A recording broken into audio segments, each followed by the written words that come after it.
तो आपके लिए एक बेहतर टॉपिक आपका भाई लेकर एकदम हाजिर है। और ये टॉपिक हमारा होगा एमी सेमी पर। ठीक है, आपको पता होगा कि एमी सेमी जो होते हैं वो मतलब किसी भी देश की सामाजिक और आर्थिक जो नीतियाँ होती हैं उनका मतलब रीढ़ की हड्डी की तरह काम करते हैं। ठीक है, तो अगर नहीं आपको मालूम फिलहाल तो मुझे लगता मालूम होगा, लेकिन बता दें एमी सेमी क्या होते हैं। इसका पहले तो एकदम फुल फॉर्म समझ लीजिए।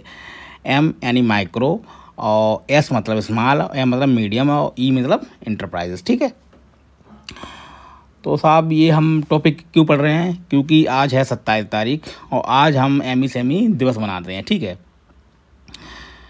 तो सर और अगर हम बेहतर तरीके से आपको समझा पाएँ तो एमी सेमी क्या होते हैं, जैसे आपने अपने गांव में देखा होगा, आप किसी को भी ले लीजिए, जैसे कि हाँ एक डेयरी वाले को ले लीजिए।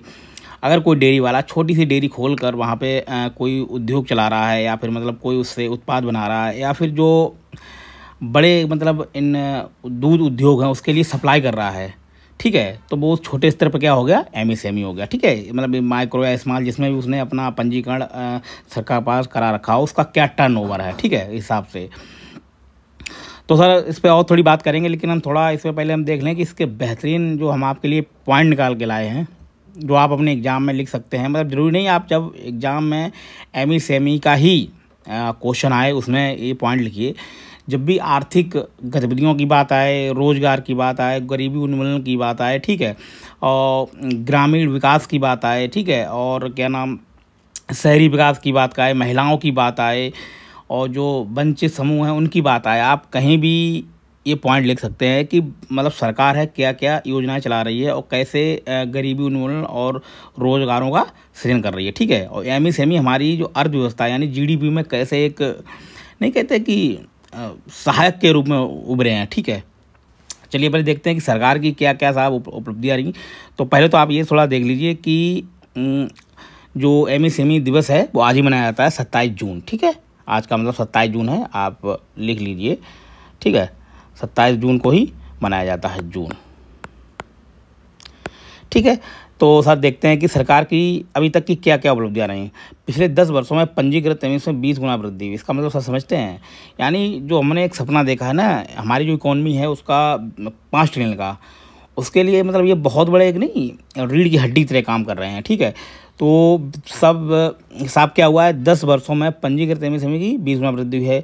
पंजीकृत एमएसएमई की संख्या सन 2014 से 22, ठीक है, सन 2014 में 22 लाख थी, अब कितनी होंगी साहब, 4.6 करोड़। ठीक, ये पॉइंट हो गया कि अभी तक हम सरकार कैसी कैसी योजनाएं कर रही है।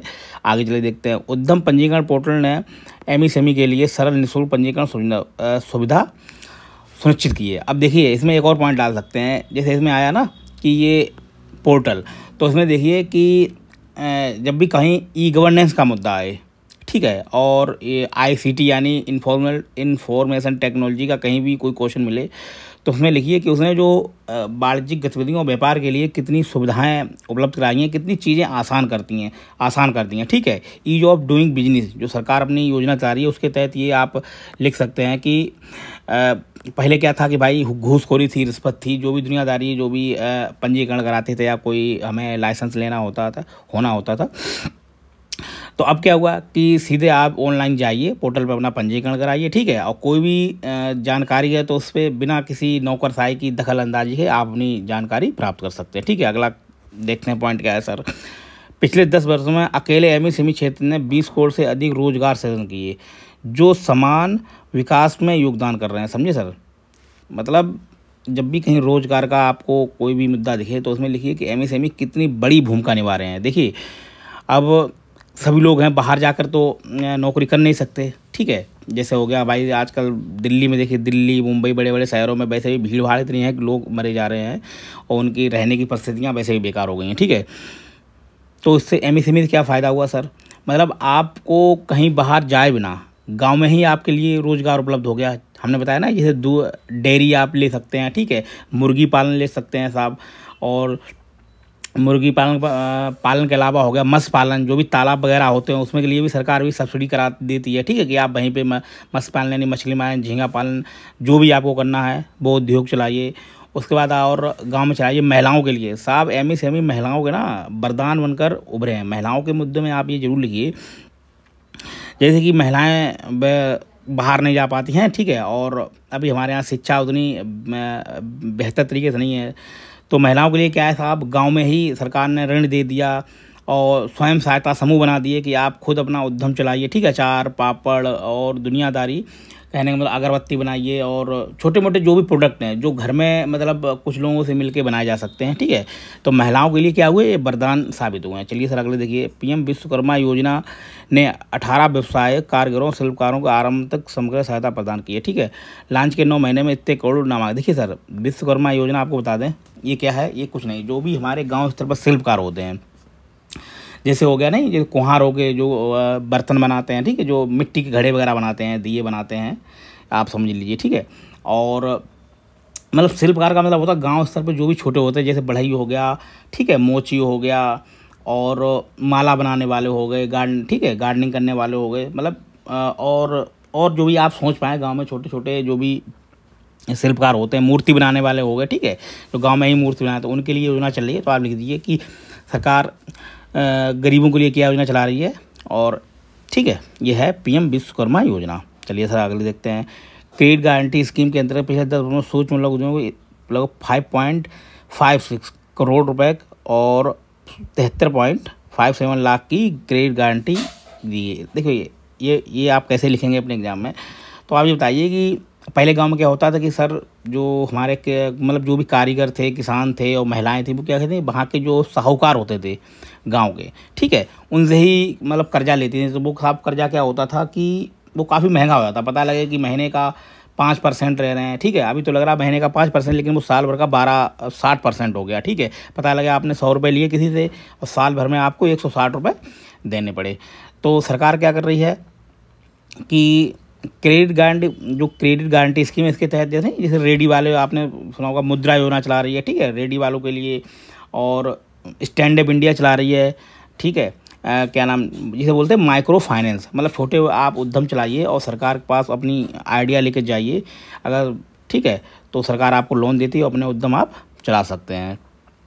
तो सर इससे क्या हुआ है कि सरकार ने जब लोन की व्यवस्था करी तो किसानों को, मतलब जो भी वहाँ पे किसान या फिर जो भी महिलाएं उद्यम चला रही हैं, तो सर उससे क्या हुआ है कि उनको उनकी जो वो क्या नाम जो वित्तीय लागत है वो कम हो गई है, ठीक है। पहले पता लगे 5% या 4%, 3% ब्याज देना पड़ता था। अब सरकार क्या कहती है, साल भर का अगर आप सही समय पे अपना ब्याज भर देते हैं, ठीक है, रिन्यूअल करा लेते हैं अपने ब्याज का, मतलब जो आपने ऋण लिया है, तो आपको मुश्किल से साल भर का लगभग 4-5% देना, साल भर का देना पड़ता है। आप देखिए कितना बड़ा अंतर है, ठीक है।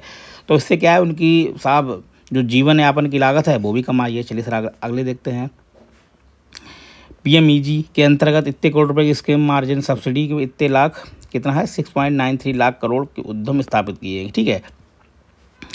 और सर योजना चल रही है, इसके क्या है कि मार्जिन सब्सिडी का मतलब होता है वही छोटे छोटे, हमने बताया अभी लोन के लिए 4%, जैसे मान लो ब्याज अगर देखें मार्केट में लोन जो है वो है 7% पे, तो सरकार से आपको छूट दे देती है, ठीक है। इसे बोलते हैं ठीक है मार्जिन सब्सिडी, मतलब थोड़ी थोड़ी सब्सिडी दे देना। और जब भी कोई सब्सिडी का मुद्दा है तो आप लिख सकते हैं सरकार कैसे सब्सिडी उपलब्ध कराती है, ठीक है। और ये वाली सब्सिडी कैसी होती है, ये क्या नाम इनडायरेक्ट सब्सिडी होती है, ठीक है। सरकार इसमें रुपये नहीं देती, आपको पहले से काट कूट के आपको कम रुपए देना पड़ते हैं। आता ना क्वेश्चन पूछा भी जाता है कि डायरेक्ट और इनडायरेक्ट सब्सिडी के बारे में लिखिए, ठीक है। तो डायरेक्ट सब्सिडी सर क्या होती है, जो आपके अकाउंट में सीधे रुपए भेजे जाएँ। और इनडायरेक्ट सब्सिडी क्या होती है, जो सरकार आपको रुपये ना दे बल्कि आपको किसी अन्य रूप में, ठीक है, मतलब सस्ती वस्तुएं और सेवाएं उपलब्ध करा दे, ठीक, जैसे उर्वरक पर दे देती है, बीजों पे दे देती है, ये क्या होती है इनडायरेक्ट सब्सिडी होती है। चलिए सर आगे देखते हैं, ये क्या है, लोक प्रापण नीति के माध्यम से समावेशी विकास के लिए प्रयास किए गए हैं। इसके अलावा राष्ट्रीय ST हब अनुसूचित जाति के लिए समग्र समर्थन और पथ परिवर्तन सहायता प्रदान करने के लिए प्रतिबद्ध है। अब देखिए जब भी ये क्वेश्चन आए, अब ये थोड़ी नीति हमें थोड़ा क्लियर नहीं है क्या है, तो देख लेंगे, कोई बात नहीं। आप ये देखिए कि जो MSME है उनके लिए एक्स्ट्रा सरकार एफर्ट कर रही है, ठीक है, उनके लिए अलग से ही योजनाएं चला रही है लोन की या उद्यम के लिए, उन्हें और ज़्यादा एक्स्ट्रा छूट जा रही है ताकि उनका विकास और बेहतर तरीके से किया जाए। क्योंकि हमारा जो ST समुदाय है वो कहीं ना कहीं अति कभी पिछड़ा हुआ है, समाज की मुख्य धारा से लेकर। तो जब भी कहीं लिखे कि सरकार ST SC के लिए क्या योजना चला रही है, तो आप ये पॉइंट उसमें लिख सकते हैं, ठीक है। और इसमें कोई दायरा नहीं कि आपका आंसर बेहतर हो जाएगा।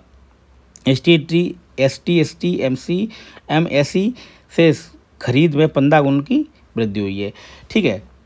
और सरकार ये भी कहती है, जैसे कुछ बड़े बड़े जो उद्योग हो गए हैं उसमें सरकार कहती है कि आपको जैसे ST SC कोई समुदाय या फिर उद्यम जो भी है हमारे MSME, इनसे उत्पाद जो बना रहे हैं, तो आपको उनसे क्या नाम उत्पाद खरीदना मतलब मस्ट है, ठीक है। सरकार ने कुछ मतलब ऐसी में क्या नाम सीमा निर्धारित कर रखी है कि आपको जो भी MSME हमारे उद्यम हैं उनसे आपको सामान खरीदना पड़ेगा, ठीक है। निश्चित कर दिया, पता लगे कि बेचारे उत्पाद तो बना रहे हैं और उनसे कोई मतलब उनके पास ना बाज़ार है ना कोई ख़रीदने वाला है, तो उनका माल तो बेकार हो जाएगा। तो सरकार ने ऐसी भी MSME तो योजना चली रही है, उसके साथ और एक योजना कर रखी है कि आपको इनसे सामान खरीदना ही है, ठीक है। जैसे जो जेम हो गया, आपने पढ़ा होगा गवर्नमेंट मार्केट प्लेस, जो सरकार खरीदारी करती है, तो उसमें सरकार ने क्या कर रखा है, लगभग 100 करोड़ का कुछ ऐसा है, मुझे भी क्लियर नहीं है, कि आप अगर इतने का सामान खरीदते हैं तो आप बाहर से यानी विदेश से आयात नहीं करेंगे, अपने देश के ही अंदर जो MSME उद्यम है उनसे आप खरीदारी कीजिए, ठीक है। और खादी की बिक्री के में 5 गुना वृद्धि हुई। सर जब से MSME आई हैं तब से क्या है, खादी में 5 गुना। अब खादी सर आप देखिए, खादी का जब भी दिमाग में आए तो आपको महात्मा गांधी याद आनी चाहिए, ठीक है। और जब भी क्वेश्चन आए महात्मा गांधी संबंधित, तो उसमें डालिए कि महात्मा गांधी हमेशा क्या थे कि सूक्ष्म स्तर पर विकास चाहते थे। अब खादी सर क्या है कि गांव में, जैसे अब तो बड़े लेवल पर कॉटन उत्पन्न होने लगा है, पहले क्या था कि गांव में ही लोग चरखा चलाते, ठीक है, रेशम जो भी अपना बनाते थे, सूत काटते थे, तो वो कहते थे कि इनको खादी को बढ़ावा दिया जाए, जिससे क्या होगा, ग्रामीण विकास होगा, ठीक है। तो जब भी ग्रामीण विकास की आए बात, तो खादी लिखिए, गांधी जी को लिखिए, आपका क्वेश्चन बढ़िया हो जाएगा। खादी और ग्राम उद्योग उत्पादों के संवर्धन के माध्यम से ग्रामीण क्षेत्रों में रोजगारों का सृजन हुआ है। तो सर इसमें कोई बात नहीं है, सृजन तो हुआ ही है, ठीक है। जब जैसे गांव स्तर पे ही जब सरकार योजनाएं चला रही है तो लोगों का पलायन भी रुक रहा है, ठीक है। जैसे गांव के आपने सुना होगा कि विस्थापन की बहुत बड़ी समस्या है, तो पलायन भी रुका है और ग्रामीण स्तर पे ही रोजगारों का सृजन हुआ है। उससे सर क्या फ़ायदा है, जैसे जो हमारे बड़े बुजुर्ग हो गए, बाहर नहीं जा पाते, वो भी रोज़गार में शामिल हो जाएंगे, महिलाएं हो जाएंगी, ठीक है, विकलांग जो दिव्यांग हैं लोग, वो भी उसमें शामिल हो जाएंगे, ठीक है। और किसी कारणवश जो हमारी बहनें हैं, जैसे लड़कियां हो गई, स्कूल भी जाती हैं और रोज़गार भी करना चाहती हैं, तो उनको भी वहीं रोज़गार उपलब्ध हो गाँव में, ठीक है। तो ये कुछ मोटे मोटे पॉइंट रहे और मुझे लग रहा है आपको ये बढ़िया तरीके से समझ में आया होगा। और सर अगर नहीं समझ में आया तो कुछ कमेंट किया करिए, इससे हमें पता चले कि क्या कमी है, क्योंकि जब तक आप कुछ नहीं बताते, जब तक कोई सामने वाला बंदा नहीं बताता, बंदे को अपनी कमियां नहीं पता चलती हैं, कैसे पढ़ाना चाहिए क्या नहीं चाहिए, ठीक है। ये हमारे नोट्स हैं और देखिए देख लिया मैंने UPSC पीछे बहुत ज़्यादा पढ़ने की जरूरत नहीं है, आपको कुछ एकदम बारीकी, मतलब आपको कम से कम कोई क्वेश्चन पूछा जा रहा है उसकी जानकारी होनी चाहिए, बस UPSC यही चाहता है, ठीक है। और समावेशी विकास सर क्या होता है, आपको नहीं पता तो बताएं। समावेशी विकास का मतलब होता है कि हर उस व्यक्ति तक जो आखिरी पायदान पे खड़ा उस तक विकास की योजनाओं का लाभ पहुंचे। कहने का मतलब है कि आपके अपने गांव में ही देखिए कि सबसे गरीब बंदा अगर सरकारी योजनाओं का लाभ उस तक पहुंच रहा है, जैसे आवास हो गया, शिक्षा हो गया, पानी पीने हो गया, ठीक है, जो स्वच्छ जल, मतलब जो भी सरकार योजना चला रही है, उज्ज्वला योजना जो भी चल रही है, ठीक है, अगर उस तक लाभ पहुंच रहा है तो इसे कहते हैं समावेशी विकास। यानी विकास की धारा में सर कोई छूट ना जाए और इसमें कोई धारा नहीं, अगर कोई बंदा विकास की धारा से छूटता है तो एक बेहतर इकॉनमी नहीं बन सकता भारत, ठीक है। तो ये एक आज का मुद्दा रहा और हमारा 27 जून को होता है MSME क्या नाम दिवस होता है। अगर कभी पूछा जाता छोटे मोटे एग्जाम में तो आप याद ध्यान रखिए, ठीक है। ओके बाय, और कमेंट कीजिए और जब भी लगे कुछ कमी है तो